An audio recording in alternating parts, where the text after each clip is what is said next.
Okay, so I'm excited to do this live because I have been chatting with some brides for 2019 and 2020, which I think is kind of cool that they're planning ahead. You know, I'm a planner. Planner as far as being organized, not a planner like a wedding planner. And if you need a wedding planner, I know plenty of those. But I'm live today because I have been speaking to a lot of ladies, brides, and I wanted to share some tips on what you need to know before you go wedding dress shopping. And I also have a little bit of a bonus at the end. So let's get started. Okay, so the first thing that I want to share, and I learned this when I went clothing shopping locally, and the boutique owner said to me, if you don't love it here, you're not going to love it out there. And at first I was kind of like, why is it that important? But she made so much sense, because if you're looking in the mirror and you don't like it while you're at the clothing store, why would you like it when you're home and you're by yourself? So I was like, she's a really good point. So I'm gonna go to the next thing, and these are gonna be 14 things, ladies, that you should do when it comes to, like I said, wedding dress shopping before you go, and special bonus at the end, so stay to the end so you can find out. So the first thing is, do your research in advance. This will help you from getting frustrated. Do your research in advance, so that way when you go to look at dresses, you have a better idea of what you want. This will also help you when you're speaking to the boutique owner, whoever, wherever you go. If it's someplace locally like the bridal finery, you can let them know what you like, what you have in style, like a style in mind, but don't cancel them out, because they may actually have a better idea for you, and they may actually surprise you with what they show. So that's the first thing, is to make sure that you do your research. The next thing that you want to do is you want to make sure that you eat. This may seem silly, but when you go shopping, you're out there for hours, especially if you live in Florida. It's hot as heck, so you want to make sure you're eating and drinking. And when you don't do those things, you kind of feel like poo when you're shopping. I know, because it's happened to me before. And even sometimes even when I'm shooting a wedding, sometimes it could get really hot out. So I always have to have some type of hydration, or even some type of sugar that will help me to maintain my energy. So ladies, it's no different when you're looking for your dress. You don't want to become hypo, meaning like a low blood sugar. You don't want to become hypoglycemic. So just make sure that you eat well before you go. The next thing is definitely limit your entourage. So limit who's going with you. You don't need to have all of wherever you live, or every single high school friend or whatever. These people need to be people that I wouldn't call them, they're people that are not yes people. So that means they'll be honest with you if you ask them, like, hey, how does this look, etc. So keep that in mind as well. Another tip is to shop early, to make sure that you're not rushing last minute to get your dress. This is very important, because you don't want to have this dress in mind, and if you maybe created a Pinterest board or something, and then you go to look for it and they don't have it, or maybe it needs to be ordered but it won't be there in time for your dress, like for your date, I meant. So make sure that you shop in a good time, and that you're not waiting to the last minute, because you don't want to do that to yourself. That is like unnecessary stress that you don't need. The next thing is, try to avoid over pinning. And what I mean by this is, Pinterest has its pros and cons, and sometimes you can have just way too much and you have no direction.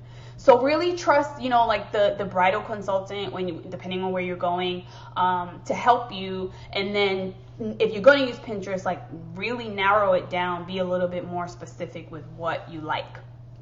Okay. The next thing that I have on the list is to make an appointment. So if you're going somewhere locally, like the Bridal Finery, which I love, Tally, she's a sweetheart.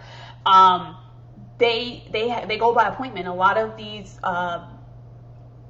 boutiques, they definitely go by appointment. So you don't want to get disappointed by showing up and they won't take you because it's closed. I know locally I wanted to just look, there was a bridal boutique that I had been eyeing on Instagram, and I went to try to go inside to look at the dresses, and literally as I was walking to the door, they locked the door. So I don't think it wasn't intentional, like, oh, she's coming. They just by appointment only, so maybe they had an appointment or maybe they were leaving for the day. Irregardless, make your appointment so that doesn't happen to you. The next thing is also you want to set a budget. You do not want to go dress shopping and find out that you can't get the dress you want, or that the dress that you did want is way over budget. So you ever watch these TV shows where they have, say yes to the dress and stuff like that? No hate, but a lot of times the brides don't even know how much a dress costs. And you can, this is not our specialty.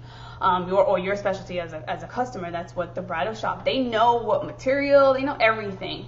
So they know how valuable that dress is, and sometimes you can pick a dress that is for you, but the budget doesn't fit. So make sure that you set a budget, and then, if you have wiggle room for that budget, discuss that too.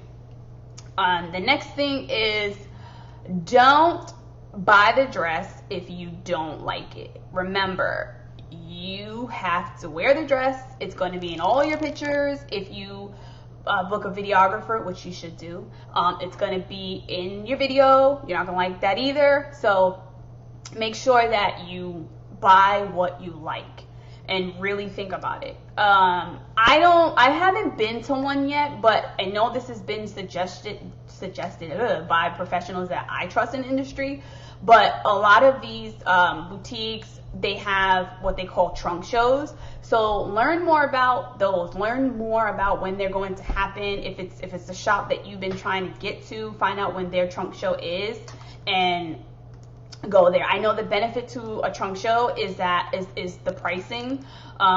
It doesn't mean that it's going to be cheap, but it will be cheaper than what you may pay for without there being a trunk show. So learn more about that from the bridal shop that you want to go to. The next thing is heels. If you plan on wearing heels underneath your dress, you should bring them with you to your dress fitting, because you want to make sure that you can really gauge and see. You want to make sure that you can gauge and see where the dress will fall. So definitely bring your shoes with you. You don't want to find yourself in a situation where like you're trying on shoes that are not the right heel type, or that you can't wear, and now there's like different elements that you have to worry about when it comes to your dress. So don't do that. Learn about different dress types. You may think that because you're seeing all these other wedding pictures that you want a mermaid style dress, but maybe a ball gown ends up being, really beautiful on you. So learn about the different styles, and, ask the consultant while you're at the salon, what do they see you looking best in? Because that's their thing. Like they do this just like people ask me about photography and video. This is what I do. So they're able to really help you when it comes to that decision. All right, 3 more, almost there. The next is about undergarments. So I would ask about this before your appointment. I know I did ask Tally of the Bridal Finery about this when she was a part of the Bride series.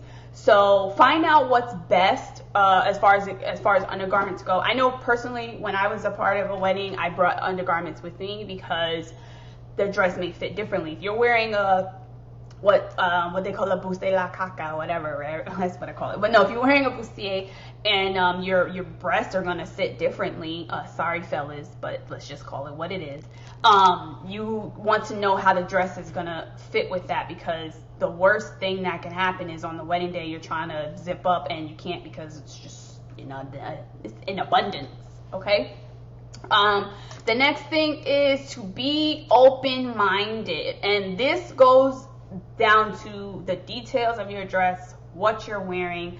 Really be open-minded. I know Tally had showed me some things during the bride series that I was like in complete, like, I was like, wow, I actually kind of like that. So don't think that, you know, a nice hair piece is out because you think, oh, well, people in my culture don't wear that, or I have brides that I see. Like, you never know. Like, it's okay to make it unique, and it's okay to tailor it to yourself.